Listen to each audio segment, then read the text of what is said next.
Para sahabat sehat, Hari Ginjal Sedunia diperingati setiap Kamis minggu kedua di bulan Maret. Nah, untuk tahun 2026 ini, International Society of Nephrology mengambil tema yang cukup unik, yaitu karena hari peringatannya tepat hari Kamis tanggal 12 Maret ya. Jadi, temanya itu yaitu mengenai kesehatan ginjal untuk semua. Merawat manusia, melindungi planet. Nah, mungkin ini agak sedikit unik ya temanya karena memang ini terjemahan dari bahasa Inggris, tapi yang jelas maknanya yaitu kita harus bersatu padu untuk memperingati ini dalam arti merawat kesehatan ginjal kita, itu artinya merawat manusia seutuhnya.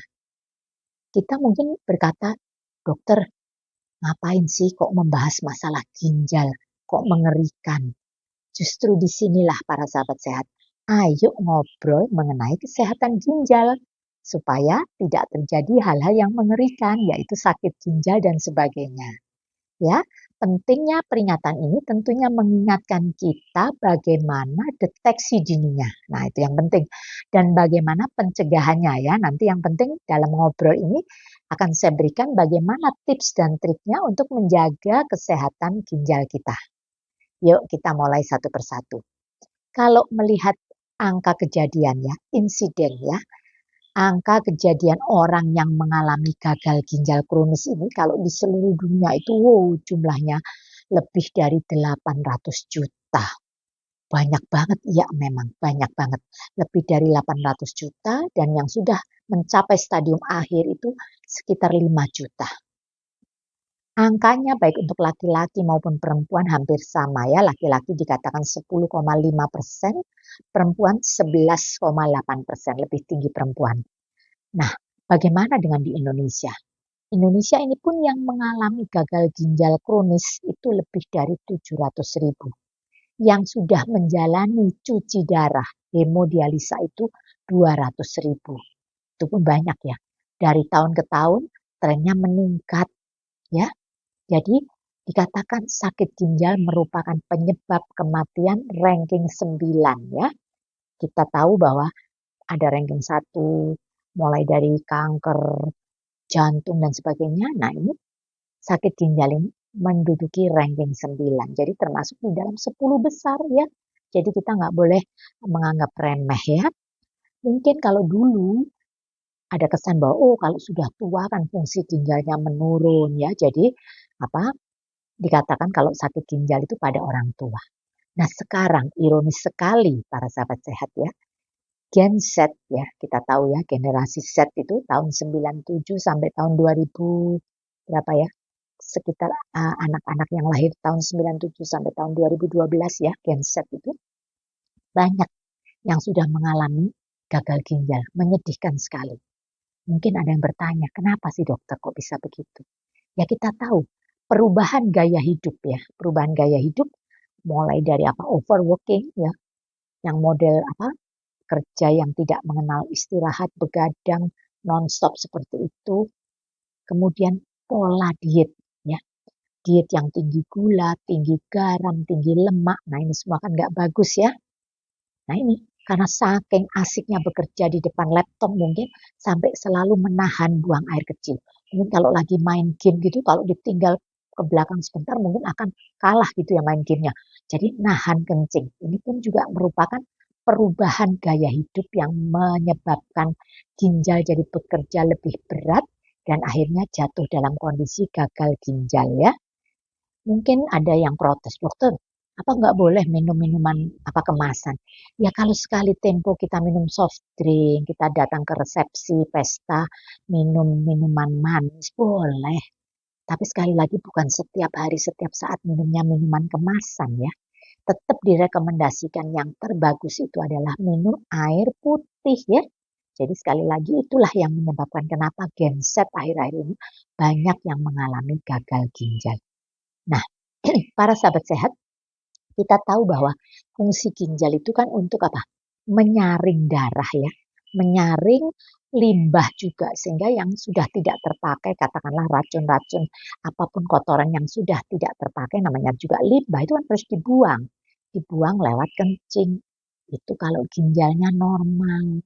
Jadi kalau ginjalnya bermasalah, inilah yang jadi nggak bisa terbuang, numpuk racunnya di dalam tubuh kita.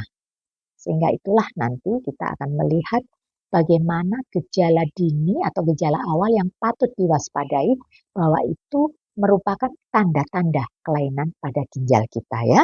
Jadi sekali lagi, kalau ginjalnya nggak benar bisa menumpuk racun, menumpuk cairan di dalam tubuh kita itu. Mungkin ada yang protes lagi, dokter, kan keluarga saya nggak ada ya, orang tua, nenek, siapa yang mengalami gagal ginjal atau faktor genetik itu ya. Tapi sekali lagi, ini tidak hanya faktor genetik ya. Faktor risikonya kita tahu, tekanan darah tinggi, kencing manis, sakit jantung, itu semua faktor risiko. Ditambah kalau ada faktor genetik.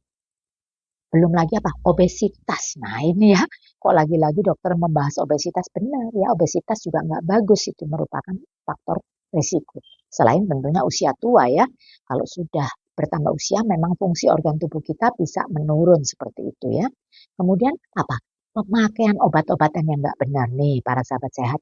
Kalau sedikit-sedikit pusing minum obat warung, sakit dikit minum obat entah rematik, entah pegelinu, entah pokoknya obat anti nyeri yang diminum sembarangan tanpa sesuai dosis atau resep dokter, itu membahayakan ginjal kita. Jadi harus hati-hati kalau minum obat anti nyeri ya. Kemudian apalagi tadi sudah saya katakan, faktor predisposisi itu faktor yang memperberat atau memudahkan terjadinya gangguan ginjal. Selain hipertensi, ada diabetes, jantung, dan sebagainya. Itu semua merupakan faktor risiko. Nah, sekarang tugas kita adalah mengenali sedini mungkin apa gejalanya, supaya kita waspada ya. Yang pertama, tentunya kalau ada perubahan pada buang air kecil. Misalkan kok warnanya jadi pekat, gelap, berbusa, berbuih. Nah, ini kan nggak wajar ya. Jadi sekali lagi, karena ginjal fungsinya menyaring, racun-racun yang nggak benar dibuang lewat kencing, kalau ada perubahan pada air kencing kita, harus hati-hati ya. Kemudian yang kedua, kok tubuhnya bengkak semua, wajahnya bengkak, kakinya bengkak, tangannya bengkak, ini juga hati-hati. Karena fungsi ginjal tadi kan menyaring cairan juga kan. Kalau tertahan cairannya nggak bisa dikeluarkan lewat air kencing, bisa bengkak semua. Kemudian gejala berikutnya yang merupakan gejala kok capek, lelah, nggak bisa konsentrasi. Nah ini pun juga harus hati-hati ya. Nyeri pada punggung atau pinggang bagian bawah. Karena lokasi ginjal di kiri kanan pinggang kita. Ini pun juga diwaspadai.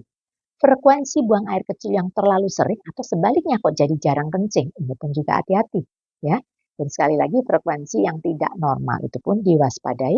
Kemudian kalau pada kulit, menjadi kulitnya kering, mudah gatal gitu ya, kayak bersisik ya, kayak kulit yang kering ya. Jadi kulit yang normal kan masih ada lembab-lembabnya, ini kering dan juga gatal. Kemudian timbul gejala lagi mual muntah ya, sebah perutnya nggak nyaman ya, nafsu makannya berkurang, ini pun juga hati-hati. Kemudian nih, tekanan darah kok tinggi ya, tekanan darahnya tinggi, hipertensi, tapi kok pucet, anemia nih. Mohon maaf para sahabat sehat, sering orang mengatakan, dokter tensi saya tinggi, masa saya dokter katakan anemia? Beda.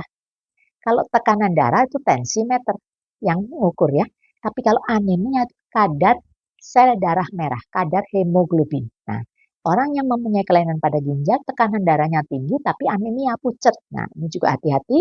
Kemudian ada keluhan lagi, insomnia, sulit tidur. Nah, ini para sahabat sehat. Kalau jadi kok sulit tidur, pada lelah ya. Tadi kan saya katakan lelah, sulit konsentrasi, tapi kok juga sulit tidur. Ini pun hati-hati. Jadi sekali lagi, kalau ada 10 gejala ini tadi yang sudah saya katakan, cepat-cepat atau segera periksa kepada dokter Anda. Minimal kepada FKTP, dokter umum pun tidak masalah. Nanti kalau dicurigai, periksa laborat, ketahuan mungkin fungsi ginjalnya kurang baik atau fungsi kencingnya gimana, mungkin akan dikonsulkan kepada dokter penyakit dalam. Nah, jadi sekali lagi, itulah 10 gejala awal yang harus kita waspadai. Nah, sekarang ini penting nih, kalau sudah tahu gejala awalnya, kita segera berobat dan nanti akan dirujuk dan sebagainya, jangan takut. masih ada berita baiknya. Ini saya berikan ada 7 tips bagaimana menjaga kesehatan ginjal kita supaya tetap sehat ya. Yang pertama, minumlah air putih dengan cukup 8-10 gelas per hari. Yang kedua, jagalah tekanan darah Anda stabil ya. Yang ketiga, jagalah kadar gula darah juga stabil, tidak tinggi, bukan kencing manis ya. Kemudian yang keempat, hindarilah mengkonsumsi obat-obatan pereda nyeri yang semaunya sendiri, tidak sesuai dengan resep dokter. Yang kelima, jangan menahan buang air kecil nih para sahabat sehat yang mau mudik lebaran. Boleh Anda pergi jalan darat di rest area 4 jam sekali, jangan memburu harus cepat sampai di tempat ya, 4 jam paling-paling itu harus berhenti untuk buang air kecil, nggak boleh menahan buang air kecil ya. Kemudian jangan merokok, jangan minum minuman keras, ini merupakan dua hal yang tidak bagus untuk ginjal kita. Yang ketujuh nih sederhana tapi harus dilaksanakan.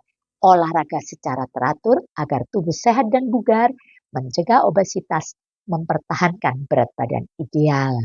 Oke, para sahabat sehat, jadi kita sudah tahu gejala awalnya, kita tahu bagaimana tips dan trik untuk menjaga kesehatan ginjal kita. Jangan takut, justru dalam rangka memperingati Hari Ginjal Sedunia, harus bisa melakukan deteksi dini dan pencegahannya. Mencegah lebih baik daripada mengobati. Salam sehat selalu.